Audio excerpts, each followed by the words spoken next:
1994 പുറത്തിറങ്ങിയ ഒരു മോഹൻലാൽ ചിത്രം തിയേറ്ററുകളിൽ വലിയ വിജയങ്ങളൊന്നും സമ്മാനിക്കാനാവാതെ പിൻവാങ്ങുന്നു.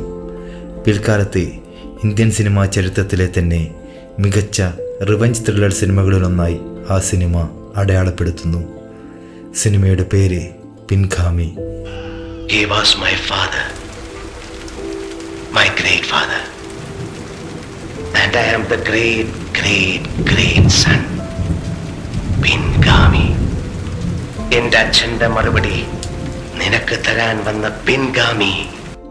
കുമാരേട്ടൻ പറയാത്ത കഥ എന്ന തലക്കെട്ടിൽ രഘുനാഥ് പാലേരി സത്യൻ അന്തിക്കാടിനോട് ഒരു കഥ പറയുന്നു. അതുവരെ താൻ ചെയ്തു വന്നിരുന്ന സിനിമാ ശൈലികളിൽ നിന്നും തീർത്തും വ്യത്യസ്തമായിരുന്നിട്ടുകൂടി സത്യൻ അന്തിക്കാട് ആ സിനിമ ചെയ്യാമെന്ന് സമ്മതിക്കുന്നു.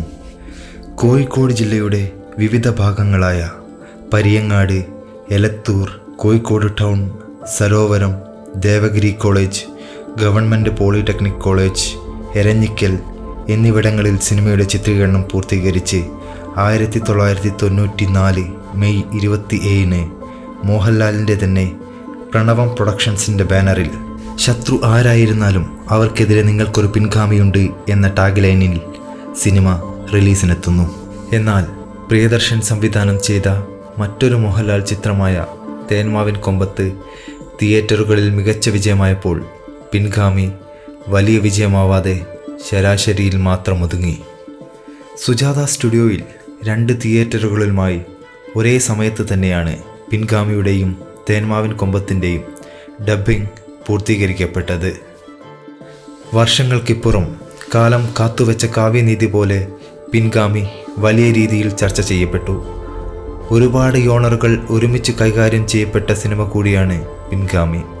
ത്രില്ലർ, ആക്ഷൻ, ഇൻവെസ്റ്റിഗേഷൻ, ക്രൈം എന്നിവയെല്ലാം കൈകാര്യം ചെയ്യുമ്പോഴും കുടുംബ ബന്ധങ്ങളുടെ ഊഷ്മളതയിലൂടെയാണ് സിനിമ മുന്നോട്ടു പോകുന്നത്. സിനിമയിലെ ഒടുവിലുണ്ണികൃഷ്ണൻ, മീന, സീത, മോഹൻലാൽ എന്നിവരുടെ സീനുകളിലും സംഭാഷണങ്ങളിലും കുടുംബബന്ധത്തിൻ്റെ ആഴവും കെട്ടുറപ്പും പ്രകടമായിരുന്നു. ജഗതിയുടെ കഥാപാത്രമായ കുട്ടി ഹസൻ സുഹൃത്ത് ബന്ധത്തിൻ്റെ മറ്റൊരു തലത്തിലേക്ക് നമ്മെ കൂട്ടിക്കൊണ്ടുപോകും. സിനിമയിലെ മറ്റൊരു കഥാപാത്രമായ തിലകൻ അഭിനയിച്ച കുമാരേട്ടൻ സിനിമയുടെ ആദ്യ ഭാഗങ്ങളിൽ മാത്രം ഉണ്ടായിരുന്നിട്ടുകൂടി ഉടനീളം ആ കഥാപാത്രം സിനിമയോടൊപ്പം സഞ്ചരിക്കുന്നതായി നമുക്ക് തോന്നാൻ കാരണം തിരക്കഥയുടെ അതിഗംഭീരമായ കഥാപാത്ര നിർമ്മിതിയാണ്.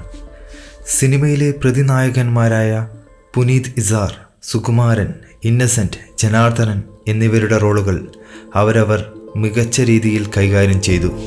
ഇവരുമായുള്ള സംഭാഷണങ്ങളിൽ മോഹൻലാലിൻ്റെ സൗണ്ട് മോഡുലേഷൻ മറ്റു മോഹൻലാൽ സിനിമകളിൽ നിന്നും പാടെ വ്യത്യസ്തമായിരുന്നു. സിനിമയുടെ ആത്മാവുള്ളത് ഇത്തരം സംഭാഷണ ശകലങ്ങളിലാണ്. 30 ആണ്ടുകൾക്കിപ്പുറവും പിൻഗാമിക്ക് പിൻഗാമിയായി മറ്റൊരു മലയാള സിനിമയുമില്ല എന്നുള്ളത് സംശയമേതുമില്ലാത്ത കാര്യമാണ്.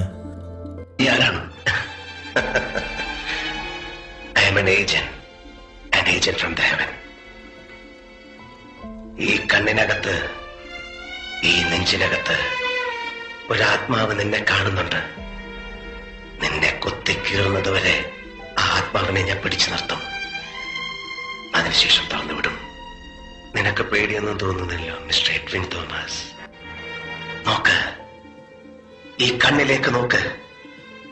18 വർഷം മുമ്പ് നീ സ്വർഗത്തിലേക്ക് അയച്ചൊരു സാധു മനുഷ്യന്റെ കണ്ണുനീര് നിനക്കിതിൽ കാണാം.